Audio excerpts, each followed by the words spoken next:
어린 시절 사탕 하나를 두고 치열하게 다투던 기억 있으신가요? 때로는 세상에서 제일 얄밉고 부모님의 사랑을 나눠 가져야 하는 경쟁자처럼 느껴지기도 하는 이름, 바로 형제입니다. 하지만 시간이 흘러 돌아보면 깨닫게 되죠. 부모님조차 다 이해하지 못하는 나의 어린 시절을 온전히 공유하고 있는 유일한 증인이자 인생의 거친 풍파 속에서 아무 조건 없이 내 편이 되어줄 든든한 뿌리라는 것을요. 서로 다른 성격과 모습으로 부딪히기도 하지만 그 갈등 속에서 우리는 타인과 어우러지는 법을 배우고 우리라는 공동체를 완성해 나갑니다.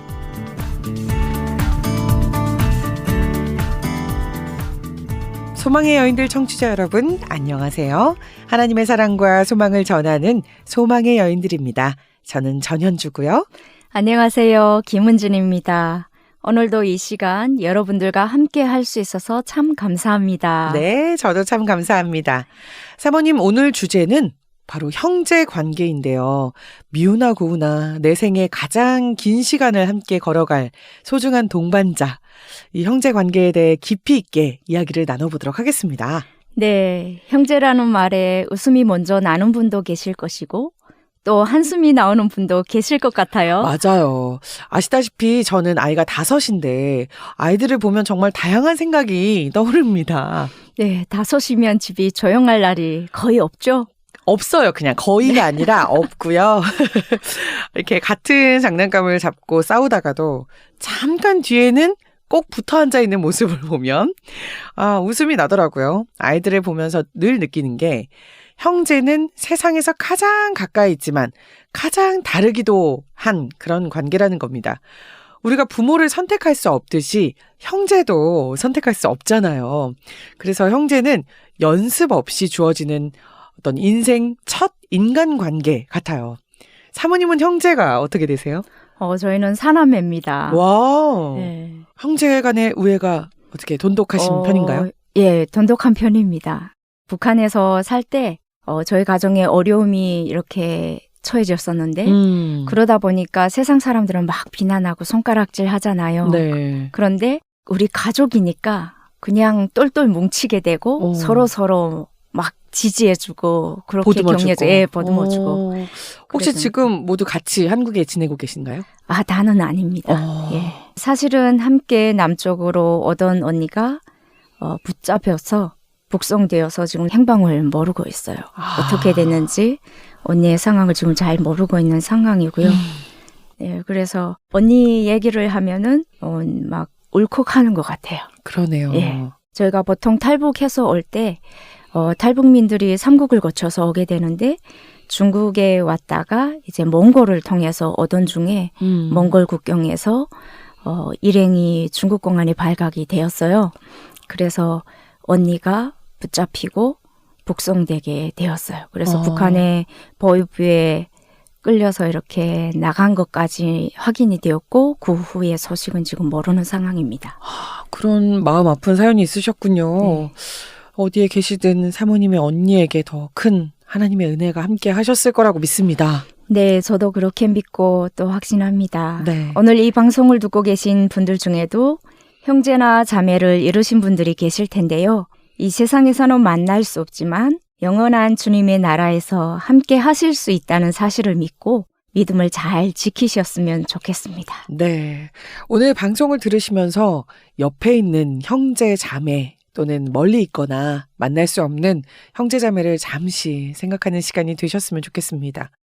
형제에 대해 이야기할 때 빠질 수 없는 소설이 있습니다. 많은 분들이 사랑하시는 작품이죠. 루이자 메이 올컷의 작은 아씨들입니다. 네, 저도 읽어봤어요. 네 자매 이야기죠. 네. 메그, 조, 베스, 에이미. 네, 이 소설이 참 좋은 게요. 형제 자매가 사이가 좋기만 한 이야기가 아니라 정말 현실적인 갈등이 그대로 나옵니다. 소설 초반에 이런 장면이 나오는데요. 네 자매가 아주 가난한 크리스마스를 맞이합니다. 그런데 자기들보다 더 가난한 이웃이 있다는 소식을 듣게 돼요. 그래서 그 아침에 자기들 몫의 아침 식사를 전부 포장해서 이웃에게 가져다 줍니다. 누가 시킨 것도 아니고 누가 더 많이 양보하겠다고 싸운 것도 아니에요. 저도 그 장면이 참 인상적이었어요. 형제 자매가 함께 마음을 모을 수 있다는 게 얼마나 큰 힘인지 보여주죠. 네. 형제애라는 게 꼭 말로 이렇게 사랑해라고 하지 않아도 같이 뭔가를 하고 같이 희생할 때 그 사랑이 드러난다는 생각이 들었어요.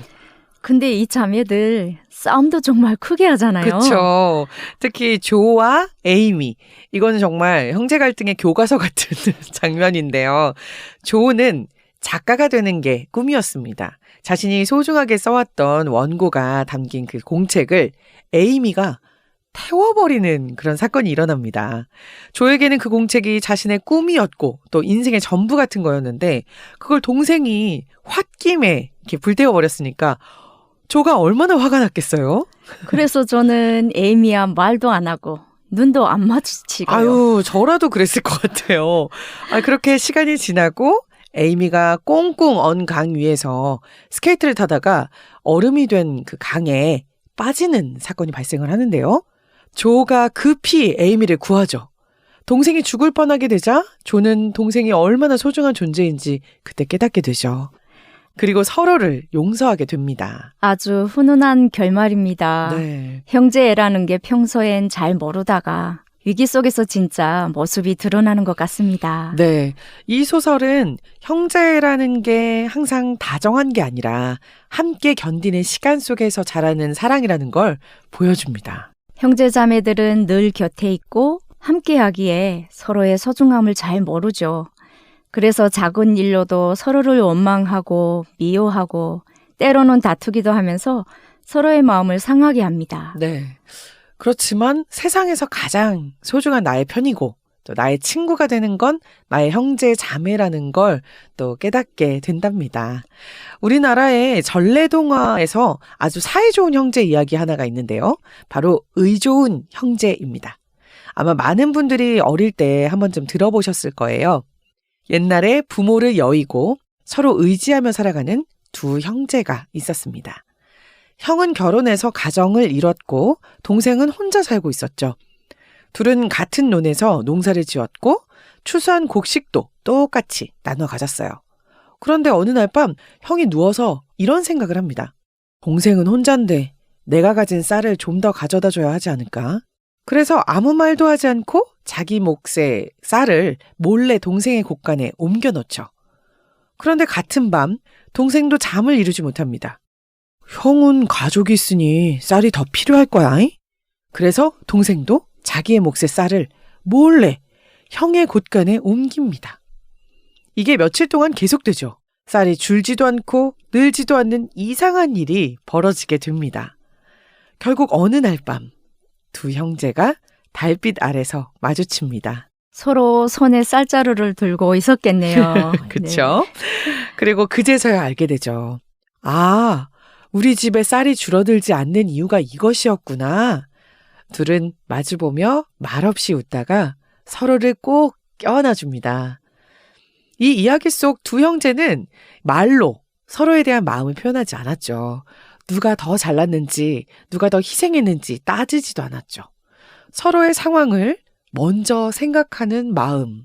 그게 형제라는 걸 보여주는 동화인 것 같아요. 형도 동생도 상대가 모르게 행동했죠. 보여주기 위한 사랑이 아니라 진짜 마음에서 나온 사랑이라고 생각합니다. 네. 보통 형제끼리 왜 쟤는 왜 저래? 왜 나만 양보해야 해? 이런 마음이 먼저 들 때가 많잖아요. 그런데 이 이야기는 이렇게 말하는 것 같습니다. 형제는 계산하는 관계가 아니라 돌보는 관계다. 성경에도 이런 형제에 대한 이야기가 많이 나오는 것으로 아는데요. 노래 한 곡 듣고 와서 성경 속의 형제들의 이야기 나눠보겠습니다. 형제의 모습 속에 보이는 듣고 올게요. 형제의 모습 속에 보이는 하나님 형상 아름다워라. 준비한 주의 자녀 됐으니 사랑하며 섬기리. 우리 옆에 있는 자매를 향해서 자매의 모습 속에 보이는 하나님 형상 아름다워라. 존귀한 주의 자녀 됐으니 사랑하며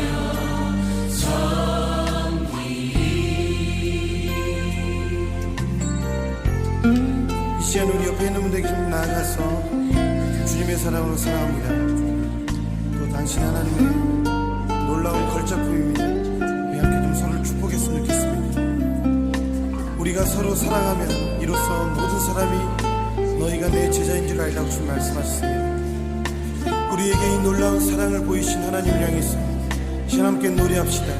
우리의 모임 중에 임하신 우리의 모임 중에 임하신 하나님 영광 아름다워라. 존귀한 왕이 여기 계시니 사랑하며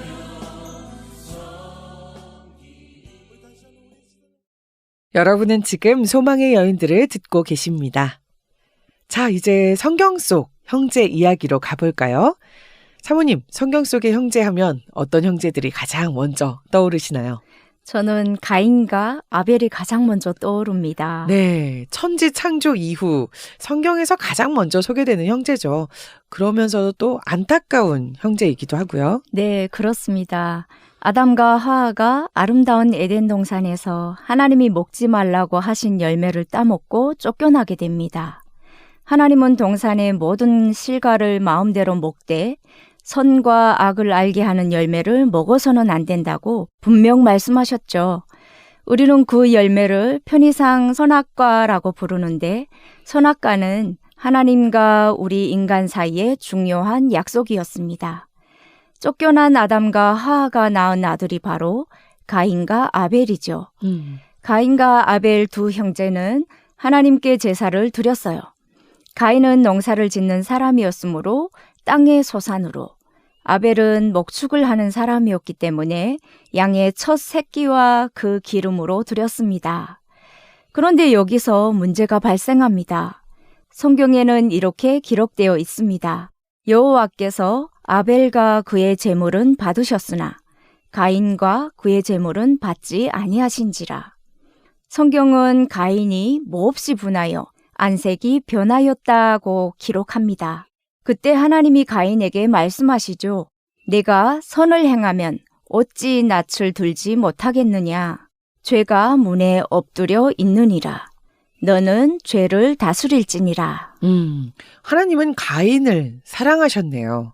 얼굴이 변한 가인을 혼내지 않으시고 먼저 마음을 다스리라고 하셨으니까요. 그렇습니다. 하지만 가인은 그 마음을 다스리지 못했습니다.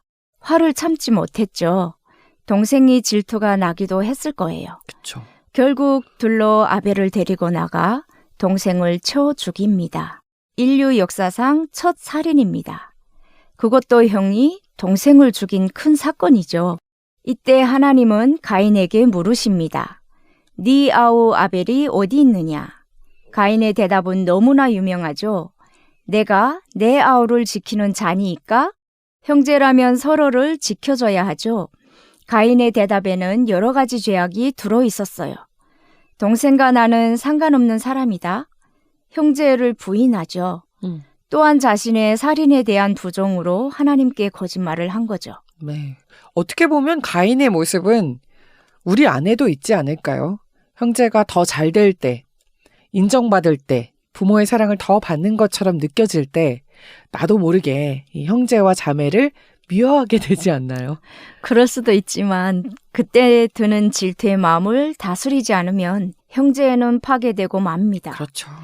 형제 사이의 갈등은 비교에서 시작되고 질투로 자라고 분노로 폭발합니다. 하나님은 말씀하십니다. 마음을 다스리라. 가인과 아벨은 비극으로 끝났지만 성경에는 화해로 이어진 형제 이야기도 있습니다. 누구죠? 에서와 야곱입니다. 이들은 쌍둥이였는데 엄마 뱃속에서부터 다투었습니다. 성경에 보면 두 아이가 태 속에서 서로 싸우는지라 이렇게 되어 있어요. 이미 세상에 태어나기 전부터 엄마 뱃속에서 경쟁을 시작했던 겁니다. 둘이 뱃속에서 치열하게 싸우다가 결국 에서가 먼저 태어났는데 야곱은 형의 발꿈치를 잡고 나왔죠. 야곱이라는 이름은 붙잡는 자라는 뜻입니다. 그런데 둘은 태어나서 더 심한 갈등 상황에 놓이게 됩니다. 둘은 성향도 많이 달랐는데요. 에서는 남성적이고 사냥을 잘하고 몸에 털도 많았다고 해요. 반면 야곱은 몸에 털도 거의 없고 다정하고 가정적인 성격이었다고 합니다. 아버지 이삭은 사냥을 잘하는 에서를 사랑했고 어머니 리브가는 조용한 야곱을 더 사랑했죠. 부모의 이런 편애는 형제 사이를 더욱 갈라놓을 수 있지 않나요? 그렇지요. 또 야곱은 자신이 첫째 아들이 아닌 걸 늘 아쉬워하고 형의 장자권을 가지고 싶어 했습니다. 어느 날 야곱이 팥죽을 맛있게 쓰고 있었는데 에서가 들에서 사냥을 마치고 몹시 배고픈 채로 돌아옵니다. 그래서 배고픈 에서가 야곱에게 팥죽 좀 달라고 하죠. 그러자 야곱은 이때다 싶어 말합니다. 형의 장자 명분을 내게 팔라. 에서는 내가 죽게 되었으니 장자의 명분이 내게 무엇이 유익하리요 이렇게 말하면서 팥죽을 받아 먹습니다. 순간의 배고픔 때문에 장자의 권리, 평생의 축복을 가볍게 여긴 겁니다. 그러니까요. 얼마 후 아버지 이삭이 장자인 에서를 축복하겠다며 자신이 먹을 고기를 사냥해서 가져오라고 합니다. 그 말을 들은 어머니 리브가는 야곱이 축복을 받길 바랬죠. 그래서 리브가의 계획 아래 야곱은 몸에 털을 두르고 형처럼 변장해서 어머니가 아버지의 입맛에 맞게 만들어준 고기를 들고 아버지 이삭에게 갑니다. 이삭은 나이가 많고 앞이 잘 보이지 않았어요. 그래서 팔을 내밀어 보라며 털이 많은 에서인지 확인했지만 야곱이 이미 팔에 털을 붙이고 갔기 때문에 에서라고 믿었습니다. 그래서 결국 야곱은 에서 대신 축복을 받습니다. 와, 굉장히 긴장감 넘치는 장면인데요. 가족이 서로를 속이고 긴장하고 두려워하고 결국 어떻게 됐나요? 야곱이 축복을 다 받고 나간 다음 사냥을 해서 돌아온 에서가 요리를 들고 그제서야 아버지에게 가지만 아버지 이삭은 이미 야곱에게 모든 축복을 다 준 뒤였죠. 에서는 아버지여 내게 축복하실 것이 이 하나뿐이니까 라며 통곡합니다. 아버지 이삭도 자신이 속았다는 것을 알고 슬퍼합니다. 에서는 야곱을 죽이겠다고 결심합니다. 야곱은 에서를 피해 도망치고 그렇게 20년을 떠돌게 되죠. 시간이 흘러 야곱은 다시 고향으로 돌아옵니다. 하지만 형을 두려워하죠. 시간이 많이 지났지만 형이 자신을 용서했는지 알 수 없으니까요. 그렇죠. 야곱은 그렇게 간절히 자신의 두려운 마음을 기도합니다. 그리고 드디어 형을 만나는 날 야곱은 에서에게 7번이나 몸을 굽혀 절합니다. 그런데 놀라운 일이 일어납니다. 에서가 달려와 야곱을 안고 목을 어금 맞추고 우는 겁니다. 그때 야곱이 말합니다. 형님의 얼굴을 보니 하나님의 얼굴을 본 것 같습니다. 멋진 화해네요. 복수 대신 용서를 선택할 때 하나님의 얼굴이 드러나네요. 성경에는 이런 형제 간의 갈등에 대해서 어떻게 해야 한다고 쓰여 있나요? 네, 마태복음 5장 23절과 24절을 읽어드릴게요. 예물을 제단에 드리다가 형제에게 원망 들을 만한 일이 생각나거든 먼저 가서 화목하고 그 후에 와서 예물을 드리라. 형제 간의 갈등을 가진 상태로 하나님을 만나는 것이 합당하지 않다는 말씀이군요. 맞습니다.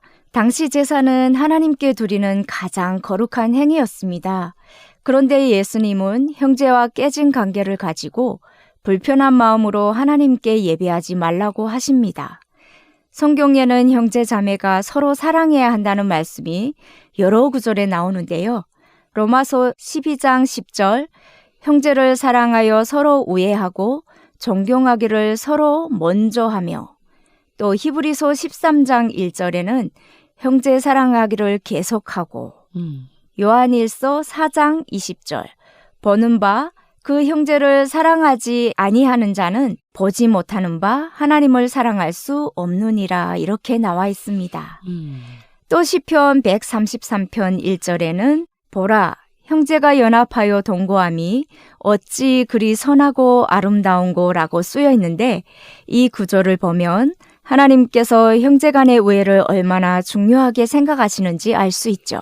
엄마인 저도 아이들이 함께 이렇게 사이좋게 노는 모습을 보면 너무 행복하거든요. 우리를 만드신 하나님께서도 우리가 사랑하며 지내는 모습을 당연히 기뻐하시겠죠.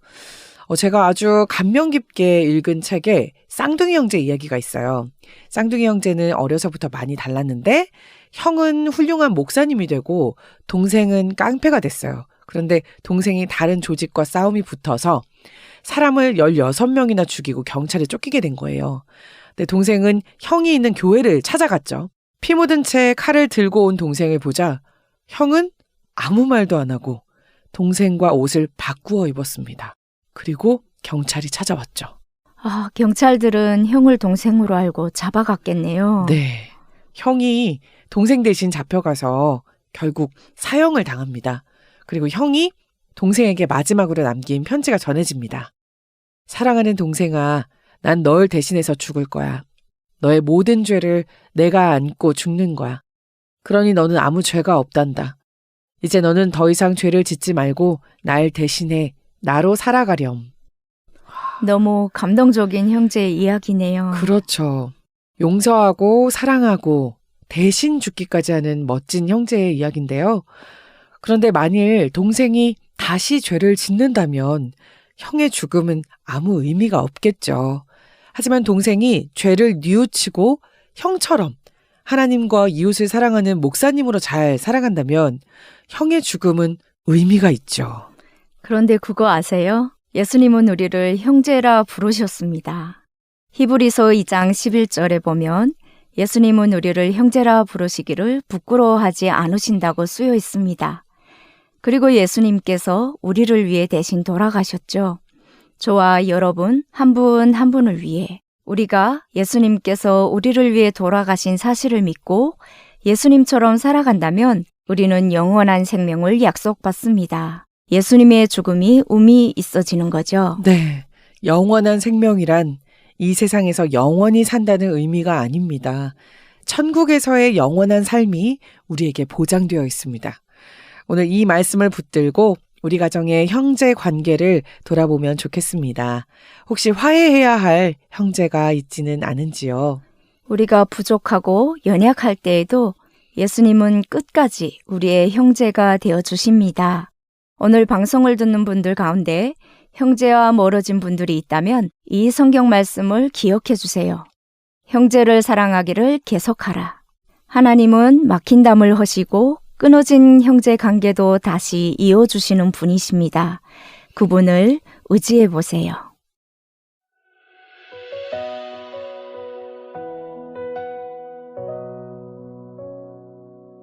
당신이 사랑하는 당신의 형제가 있나요? 그 사람을 하나님께로 인도하세요. 그것만이 그 사람을 구할 수 있어요. 그 형제와 함께 하나님께 나가세요. 하나님께서 보시고 긍휼 베푸사 모든 어둠에서 구원하시죠. 그것이 당신이 이 세상 사는 동안 해야 할 일이죠.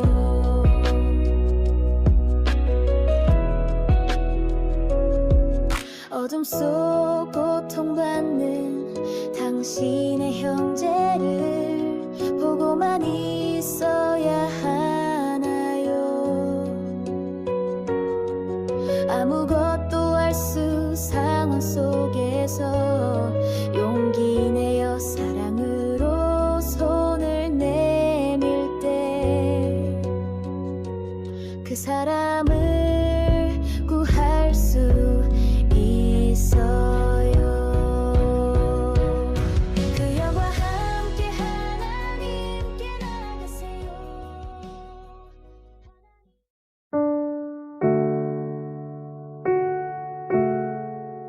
우리를 사랑하시는 하나님, 오늘 형제 관계에 대해 이야기를 들으며 어린 시절 형제들과 보냈던 추억들을 떠올리게 해주셔서 감사합니다. 우리 청취자들 중에는 현재 형제들과 만나고 싶어도 만날 수 없는 안타까운 현실에 놓인 분들도 많을 거라 생각됩니다. 형제들이 어디에 있든 항상 안전하고 건강하도록 하나님께서 보호해 주세요. 그리고 마음에서 멀어진 형제가 있다면 다시 화해할 수 있도록 길을 열어주세요. 예수님께서 우리의 형제가 되어주시니 참으로 감사합니다. 예수님을 따라 예수님과 함께 하나님께서 기뻐하시는 삶을 살도록 도와주세요. 예수님의 이름으로 기도합니다. 아멘.